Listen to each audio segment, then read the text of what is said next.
దేవుని పరిశుద్ధ నామంలో మీ అందరికీ ప్రత్యేకమైన శుభాశిస్సులు. అలాగే నూతన మాసం మరియు క్రిస్మస్ మాసం, ఈ 2025 సంవత్సరము ప్రత్యేకమైన డిసెంబర్ ఫస్ట్ తారీఖు ఫస్ట్ డేట్. దేవుడు మిమ్ములను బహుగా ఆశీర్వదించి తన కృపలో వర్ధిల్ల చేయునుగాక. తన మహిమార్థమై తన పిలుపును, తన యొక్క ఏర్పాటును బట్టి మిమ్మల్ని పిలిచిన దేవుడు నమ్మదగిన వాడు గనక ఆయన అలాగున చేయును. తెసలోనికలకు రాసిన పత్రిక, భక్తుడు పౌలు గారు తెసలోనికలకు రాసిన పత్రికలో, మొదటి పత్రికలో 5వ అధ్యాయము 23-24 వాక్యాలలో, సమాధానకర్తకు దేవుడే మిమ్మును సంపూర్ణులుగా పరిశుద్ధులుగా పరచునుగాక. మీ ఆత్మయు జీవమును శరీరమును మన ప్రభు అయిన యేసుక్రీస్తు రాకడ యందు నిందారహితముగాను సంపూర్ణముగాను ఉండునట్లు కాపాడునుగాక. మిమ్మును పిలిచిన వాడు నమ్మదగిన వాడు గనుక అలాగూ చేయను. నిన్నటి వరకు నవంబర్ మాసం అంతా కాపాడాడు, ఈ జనవరి మొదలుకొని. ఇది చివరి మాసం కాదు, ఇది ప్రత్యేకమైన ఆనందభరితమైన సంతోషభరితమైన మన జీవితాలకు ఒక అర్థవంతమైన జీవితం అని సూచన. ఇది డిసెంబర్, క్రిస్మస్ మాసం. నవంబర్తోనే మనకి ఈ మాసం ఎండింగ్. ఇదంతా, ఈ మాసం అంతా కూడా క్రిస్మస్.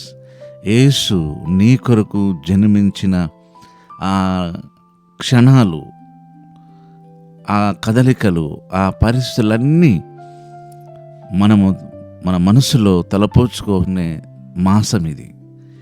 మన చుట్టూ ఎన్నో ప్రతికూలమైన పరిస్థితులు ఉండొచ్చు, మనుషులు ఉండొచ్చు.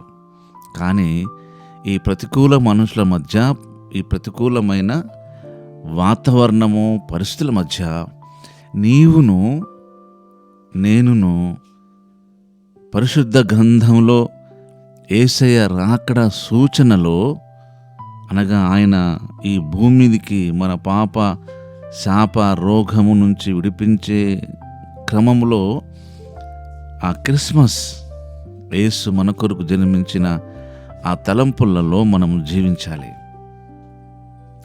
ఎంత అద్భుతం, ఎంత అమోఘం!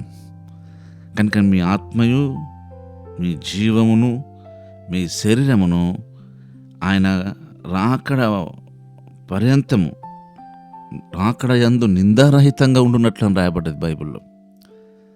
ఎంత గొప్ప ప్రామిస్ ఇది, ఎంత గొప్ప వాగ్దానం! ఈ క్రిస్మస్ సందర్భంలో మన జీవితంలో అలా దేవుని విషయంలో మనము నమ్మకంగా ఉండడానికి ప్రయత్నం చేద్దాం. లూకాసు సువార్తలో ఒక అద్భుతమైన ఆశ్చర్యం గొల్పించే ఒక మాటను మనము చూద్దాం. లూకాసు సువార్త 2వ అధ్యాయం, లూకాసు సువార్త 2వ అధ్యాయంలో యేసు ప్రభు బాలుడై చిన్న వయసులో ఉన్నప్పుడు అతనిని అది తల్లిదండ్రులు యెరూషలేము మందిరంలోనికి తీసుకొచ్చినప్పుడు అక్కడ సిమియోను ఉంటాడు. సిమియోను అతని చేతిలో పెట్టినప్పుడు అతని ఒక ప్రవచనం చెప్తాడు. ఆ సమయంలో అక్కడ అన్న అనే ప్రవక్తిని ఉంటుంది. ఆమె గురించి రాయబడ్డ మాటలు ఈ ఫస్ట్ డే, ఈ క్రిస్మస్ మాసంలో ఆ మాటలు చదువుకుందాం. లూకాసు వార్త 2వ అధ్యాయములో 36వ వాక్య భాగం. మరియు ఆషేరు గోత్రికురాలును సమూయేలు కుమార్తె అయిన అన్న అనొక ప్రవక్తిని ఉండెను. ఆమె కన్యత్వం మొదలు 7 ఏళ్ళు పెనిమిటితో సంసారం చేసి బహుకాలం గడిచినది. 84 సంవత్సరాలు విధురాలై ఉండి దేవాలయమును విడవక ఉపవాస ప్రార్థనలతో రేయింబగళ్ళు సేవ చేయుచుండెను. ఆమె కూడా ఆ గడియలోనే లోపలికి వచ్చి దేవుని కొనియాడి యెరూషలేములో విమోచన కొరకు కనిపెట్టు వారందరితో ఆయన గురించి మాట్లాడుచుండెను. గమనించండి, ఆమె వయసు ఎంత వయసు ఉన్నదో. ఆమె విధవరాలు. దేవాలయమును విడవక ఉపవాస ప్రార్థనలతో రేయింబగళ్ళు సేవ చేయుచుండెను. బహుకాలము గడిచిన వృద్ధురాలై దేవుని కొరకు కమిట్మెంట్ చేసుకోవడం చూడండి. యేసు ప్రభు రాకడ గురించి, ఆయన రాకడ కొరకు కనిపెట్టుకున్న వారి విషయంలో ఆమె చూస్తున్న నిరీక్షణ, ఎదురుచూపు చూడండి. కనుక ముందున్న భవిష్యత్తు కాలమంతయు దేవుడు నిన్ను, మీ కుటుంబాన్ని బహుగా ఆశీర్వదిస్తాడు, బహుగా దీవిస్తాడు. ఈ క్రిస్మస్ మాసములో మీరుకున్న పరిస్థితుల వైపు చూడకండి.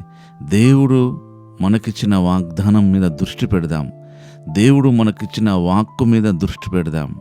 దేవుడు మనకిచ్చిన ఆజ్ఞ మీద దృష్టి పెడదాం. మునుపటి కంటే అధికమైన మేలులు మనకు అనుగ్రహించే దేవుడు. పరిశుద్ధమైన తండ్రి, మీకు వందనాలు. ఈ దిన వాక్యము ఈ ప్రత్యేకమైన క్రిస్మస్ మాసం కొరకు స్తుతి చెల్లిస్తూ యేసు నామములోనే ప్రార్థిస్తున్నాము తండ్రి. ఆమెన్.